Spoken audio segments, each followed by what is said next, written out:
What's up, guys? It's Mr. Janellis here. Today we're going to talk about building credit. This is strictly for beginners. If you're an expert, this video is not for you. So that means you already have good credit, so you don't need any help. But I'm talking about the ones with the 340s or none whatsoever. Right? So the first step to having good credit, if you're like 16 and you're probably in high school, you've heard about credit before, and then you would like to start building credit, the first step will be to be an authorized user. So what that means is basically you gotta find somebody with good credit and then ask them if you could be an authorized user on their card. All right, so most people will not agree to that, so if they're not family members, even family members probably not gonna mess with you. If they know you're not responsible enough to take care of their credit, they will not let you be an authorized user on the card. So step number 2 will be strictly to just apply for a credit card. We can't go to step number 3 yet because I don't want you to do step number 3 if you could actually do step number 2 and get what you need. So step number 2, like I said, is to apply for a credit card. Most banks, since it's your first time, the bank will not give you a credit card, but some banks will actually give you a credit line. So you don't want to not just go straight to step number 3 and then boom, you just waste like $300 that you could have saved. So just first of all, apply for a credit card and just wait to see whether or not you're going to be approved or denied. If you get denied, there is also another step, will be step number 3. Step number 3, so just basically just apply for a secured credit card. What is a secured credit card? A secured credit card is basically when you have to deposit money in order for you to get a credit line. So let's just say you have $300. You go to the bank and be like, sir, I don't have good credit, so I would like for me to start building credit, so therefore I have this $300. Here you go, please give me a credit line for $300. So the bank will actually give you a credit line for $300 because they actually see you trying to invest in yourself in order for you to have good credit.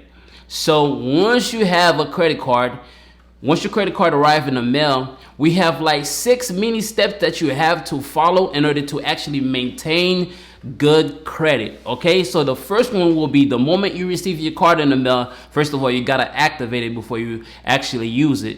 I don't want you to be so excited to the point where you just start using the card without being, you can't use it without activating it. So first of all, activate your card.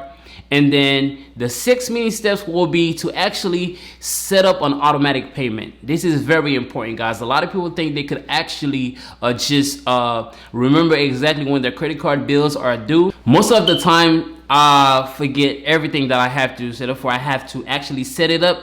All my bills are automatic payments. That's the only way I'm gonna remember to actually pay them. So I would like for you to actually follow the same step by setting up automatic payments. That way all your payments are going to be on time.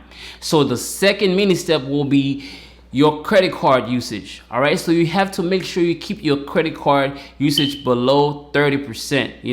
It could either be at 30% or below. The moment you start leaving 30%, you go into the high 40s, then it will actually mess up your credit. All right, so the third mini step is to make sure that you don't have any collections, such as like student loans, hospital bills, or anything that you might get sent to collection for. So just make sure that you take care of anything that you have in collections. All right, fourth mini step will be your credit card, basically like history, right? Basically trying to see if you have history. This part you don't really have to worry about it because you just started.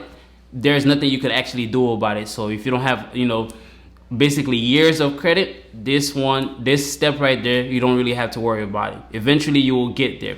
Fifth mini step will be the total accounts you have. So since this is your first account, so you only have one, so therefore it is not too bad, but eventually you're gonna want to kind of like increase that number over time and kind of like have more credit cards to your name, so that way you could have a stronger credit.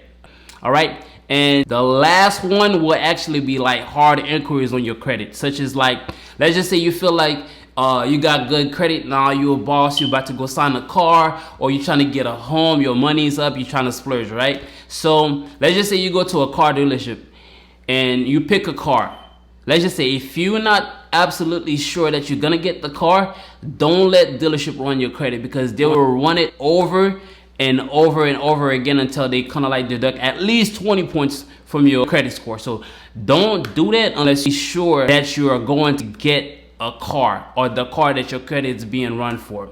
All right, and the fourth and final step will be to use apps such as Credit Karma and Experian to track your progress, you know, as you're trying to maintain your credit. Okay, so Credit Karma is a great way to track your credit and actually follow the steps within Credit Karma as well to maintain and have good credit.